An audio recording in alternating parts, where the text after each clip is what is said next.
Come and listen to.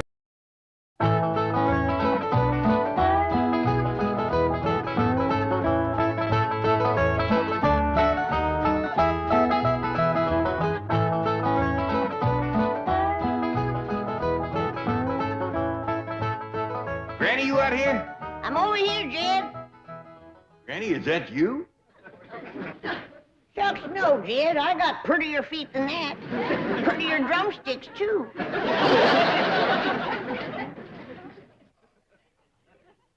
Well, them is them fancy towels Mr. Drysdale give us. Yeah, he says they're beach towels, but we use them right here. Granny, we've got company coming, and I reckon you'd like to get some victuals going. Who's coming? Yeah, one of them rich, high society Beverly Hills fellows named of Armstrong Dueser McHugh III. Third what? Third Armstrong Dueser McHugh, I reckon. You mean to tell me that them McHughes named all three of their young'uns the same name? I reckon that's it. Well, it's none of my business. But dogged if I can see where Armstrong Dueser is such a good name. Yeah, kind of confusing, too. I reckon that's why they call him first, second, and third. How'll this feller get acquainted with us? Well, he ain't yet. Jethro invited him over here to meet us, but between you and me, I think it's Ellie Mae he wants to meet. Yeah, Jethro's always bragging about his pretty cousin. I told her there's a fella coming over to meet her, and she promised to put on her prettiest dress. Well, when that Armstrong Dueser gets a look at Ellie, he's gonna forget what number he is. Huh? Over here, Ellie. Ellie Mae Clampett, there is a fella coming to see you. But what's wrong, Pa? I put on my prettiest dress. Ellie Mae, look at your feet. You ain't got no shoes on. Well, I'll go put them on. Come back, Ellie Mae. I just can't think of no quicker way to kill a romance than to meet a feller toting a skunk in your arms.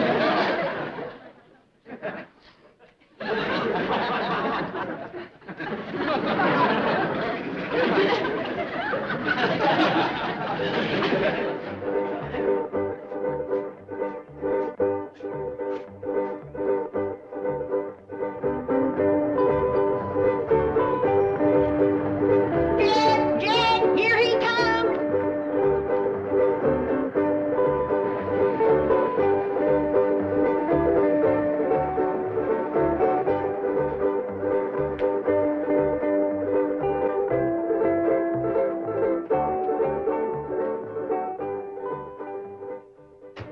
Is this the Clampett residence?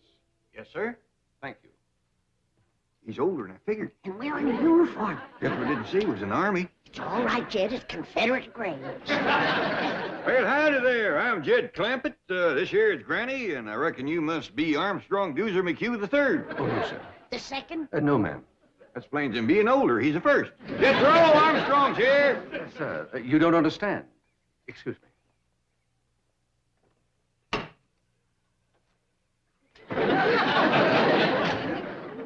Mr. Clampett, I am Armstrong Dueser McHugh III. Well, howdy there, Armstrong. I fear you're mighty young for Ellie. Sir, I'm here to play with Jethro. We're classmates in the 5th grade. Granny, shake hands with Armstrong Dueser McHugh III. Howdy, third. I am delighted to make your acquaintance. Mighty big spread of years between the first and the third. It appears to me the second would be just about right for Ellie. Miss Jethro! Oh, please, sir, please. Master Armstrong is very delicate. Jethro won't hurt me. He's my friend. But you might get a nosebleed at that altitude. Master Armstrong is under the care of several specialists. He's very sickly. Wilkins, please. Last week we had nurses around the clock. Even got a sick clock. Master Armstrong, please. You're not to get excited. Would you like a tranquilizer? No. Come on, everybody. Let's go in the house. I got some victuals cooking. One moment, please. I must go in the house before Master Armstrong. I'm sorry about Wilkins, but he has his orders.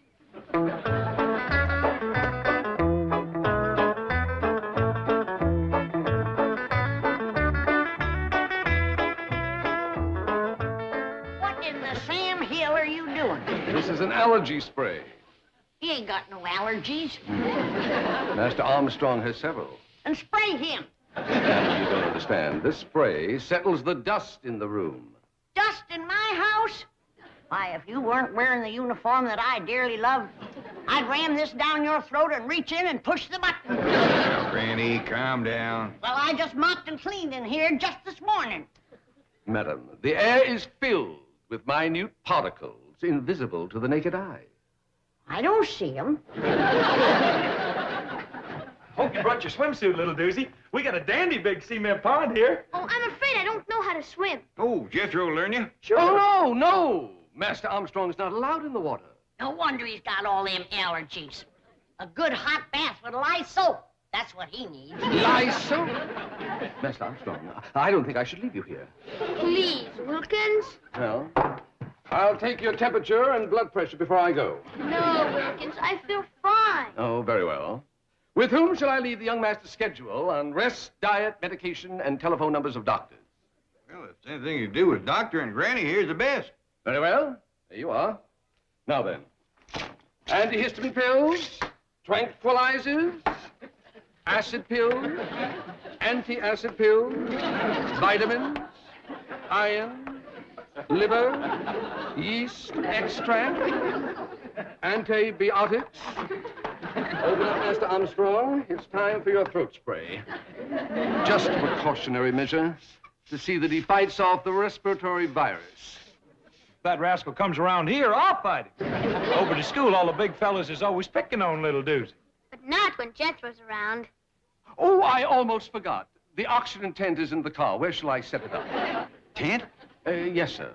Master Armstrong usually spends an hour a day in it. Oh, you like camping, do you?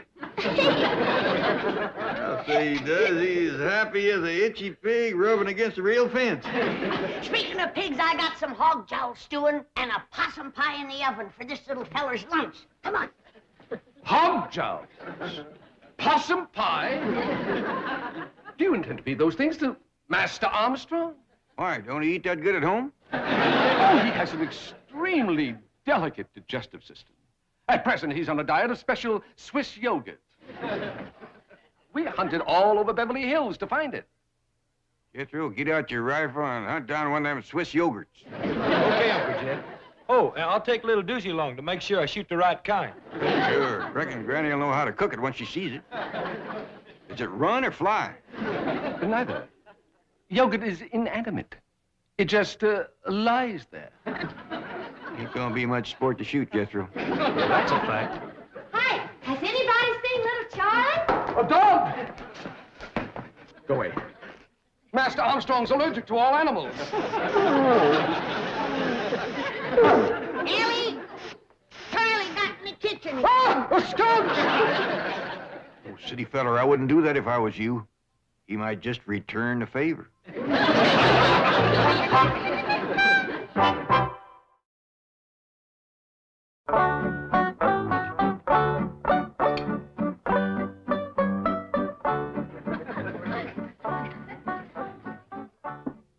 Oh, I'm sorry. You've all finished. Go right ahead and chuck it in there, young feller. Looks like you could use a little fattening up. That's a fact. I've thrown away chicken bones with more meat on them than he's got. You want some more, little Duesy? Oh, no, thank you. It was most delicious. I'd like to tell Chef how to make that. Oh, Chef, Oh, he's the fella that does the cooking over at Duesy's house. a man in the kitchen? Yeah, Granny. You ought to see him. Cooks in a great big white hat. Well, the first thing to tell him to do is to get rid of the hat and do his cooking in a pot. Well, how come your ma don't do the cooking, little Duesy? Who? Your ma. Oh, Mother. I don't believe she knows where the kitchen is. On her rare visits home, I've never seen her there. She visits home? My mother and father spend most of their time traveling. Oh, drummers, huh? What do they sell? Oh, they don't work. They just travel. How come? I really don't know. I imagine they enjoy it. Well, don't you miss your ma and pa? Oh, they write to me regularly, every month or two. I have a marvelous collection of foreign stamps. And they always telephone me on my birthday. That's right, friendly of them. Well, who looks after you, little Duesy? Oh, mostly the governess. Governess? She's married to Wilkins. Did you hear that, Granny? That fella that brung him over here is the governor. That still don't give him no right to tell me I got dust in my house. You folks have so much fun. I never even laugh at home. Well, little feller, anytime you feel like busting out laughing, you come right on over. Excuse me. Come on, little Duesy. You promised to help me with my homework. He's the smartest kid in school. Oh, I'd rather be able to swim and climb trees like you. Well, you help me with history, and I'll teach you to swim and tree climb. And I'll learn your wrestling, so as the big kids won't be picking on you. Oh, I'd like that. And perhaps I could assist you in some subject. How about English? Thank you, little Duesy. But I done been learned to talk that. Kinda got a hankering for history, though. What you studying in that? At present, we're on the Civil War. You mean the war betwixt the Yankees and the Americans? Well, you boys can run along now. You're excused. Just a minute, Sonny. Who'd they learn you won that war? Granny, these boys got study to do. I want an answer to my question. He's paying school taxes. And I want to know that they're learning our young'uns the truth. Now, who did they say won? The North or the South?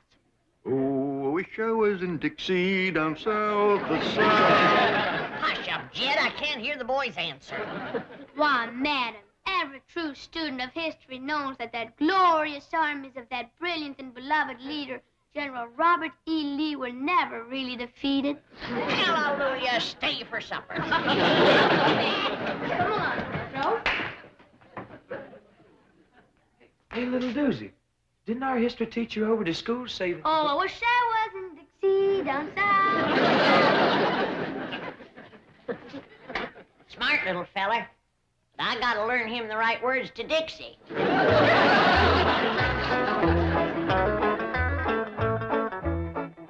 I spoke to young Master Armstrong, and he told me to tell you that he ain't ready to go home yet. He's having too much fun.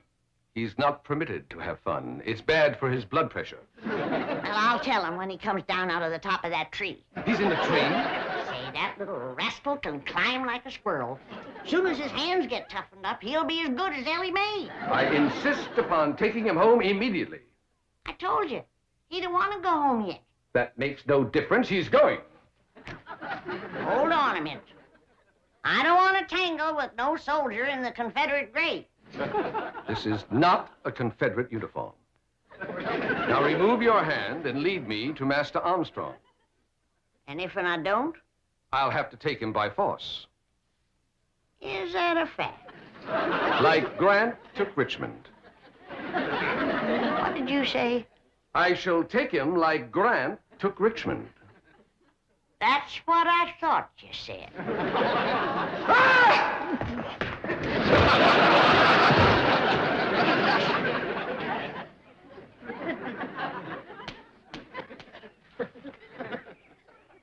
I'll be back. Well, you better bring Grant with you, and his whole army.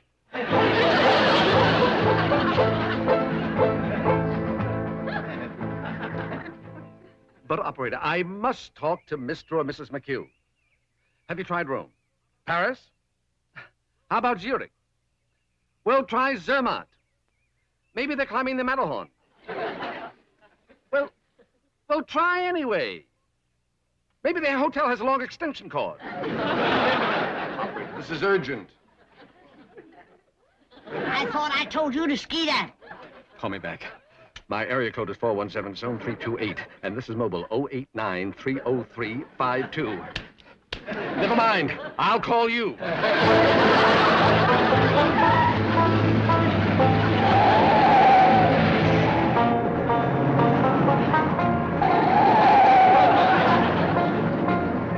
You didn't take a gun to the governor, did you? He ain't no governor. He ain't even a Confederate. And what's more, he ain't got all his turnips. You mean he's touched? He was a-setting in his automobile pretending to be talking on his telephones. I wonder how come so many of them kinds seem to wind up out here in California.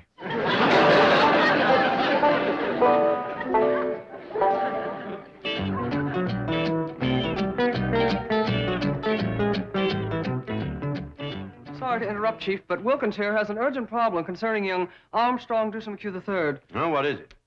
Well, to fill you in, Chief, Armstrong Dueser McHugh III's father, Armstrong Dueser McHugh II, has appointed the bank executor of his will, administrator of his estate, and guardian of Armstrong Dueser McHugh III in case something should happen to Mr. and Mrs. Armstrong Dueser McHugh II. And that is why Wilkins here, and very wisely, has come to you in this crisis. What is the crisis? I forgot. Oh, yes. Young Master Armstrong is being held a prisoner. Call the FBI. Do you know who has him? A hillbilly family called the Clampetts. J. Edgar Hoover, please. Never mind, hang on.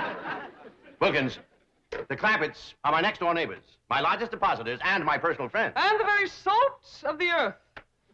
Sorry, Chief. But, Mr. Drysdale, young Master Armstrong is extremely frail and delicate, and the Clampetts refuse to give him the proper food or rest or medication. They're exposing him to great danger. Get the Clampetts on the phone. They won't harm the boy.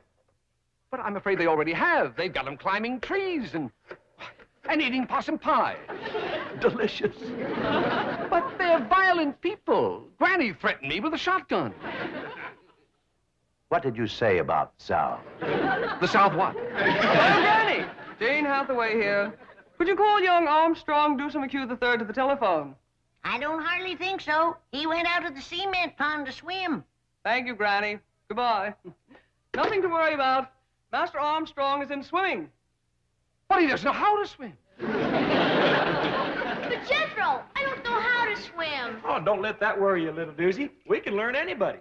Why, heck, Ellen May even learned her cat. Come on, Rusty. Look there.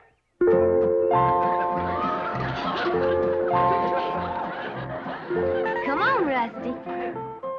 Did you have a good swim? See, little Duesy? There's nothing to it. Now, you just watch me and do as I do.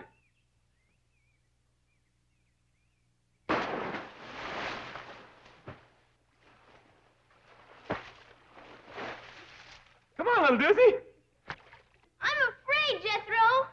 You got nothing to be afraid of. Why, Ellen May is right here. And Rusty, too. I'll do it if Big Jethro commands me to. Big Jethro says, dive in and swim.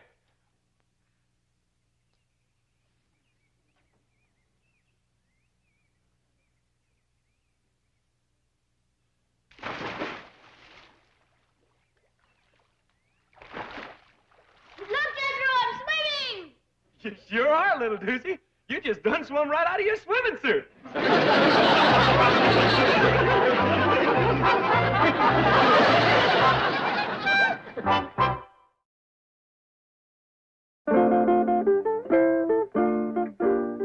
Nice and soft here so nobody won't get hurt none.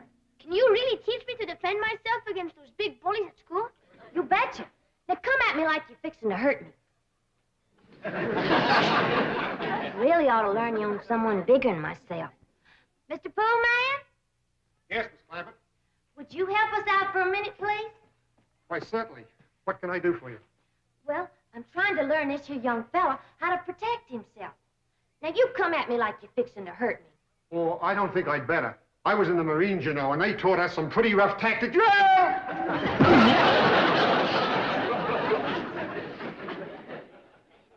By any chance, were you in the 3rd Battalion?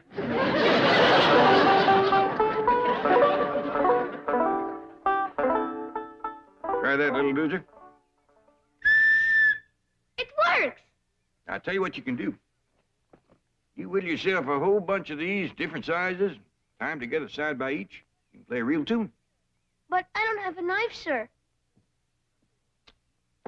But I'll tell you what. If you promise to handle it real careful, like I showed you, safety first, don't cut yourself, you can have this one. Gee, thank you, Uncle Jed. You know, by rights, I ain't your Uncle Jed, just Jethro. Oh, yes. I'm sorry, Mr. Clampett. Seeing as how you're such a good friend of Jethro's, you can call me Uncle Jed.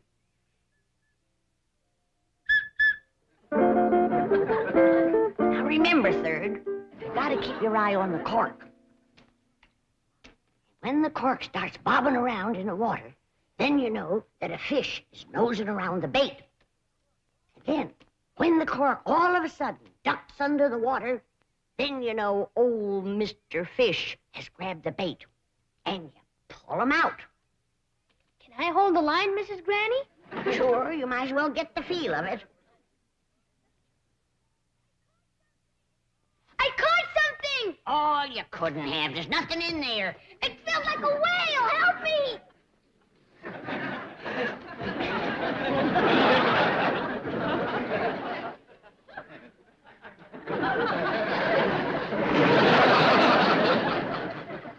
I figured I'd let little Lucy see what it was like to catch a big old catfish. You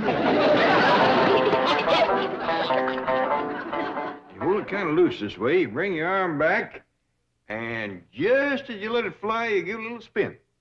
You watch. Perfect ringer, Uncle Jed. Yeah. Now, you try.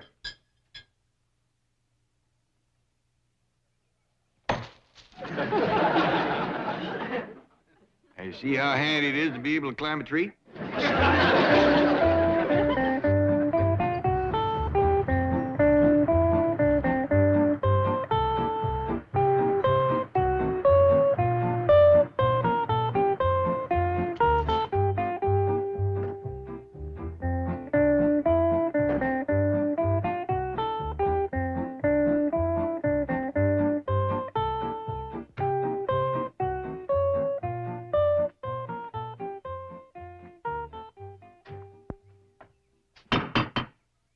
Now, be of good cheer, Wilkins. I am confident that we shall find everything here in possum pot.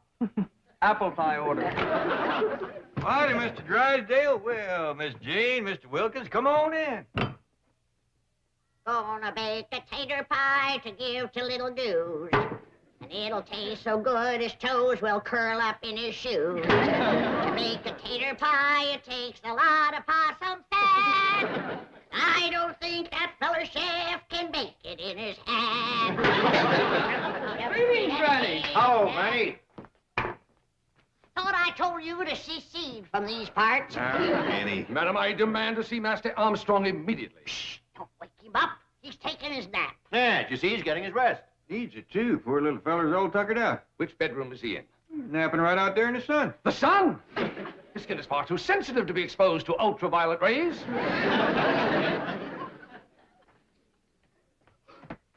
He's allergic to animals. Wilkins, I'm not going home. I feel fine. You're coming home and have an antiseptic bath and then spend an hour in your oxygen tent. Wilkins, I'm not going. Then I'll take you by force. You will. Like Grant took Richmond.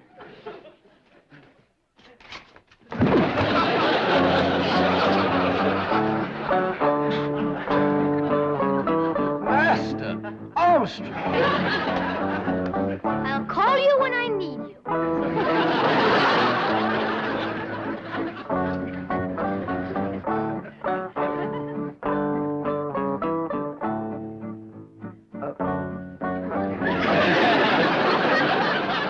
Go away. Scat. Scat. Scat. Scat. I wouldn't do that if I was... I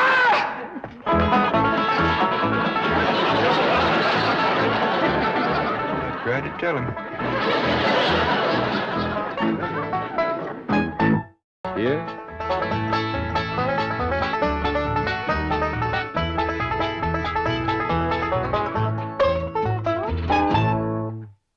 This has been a Filmways presentation.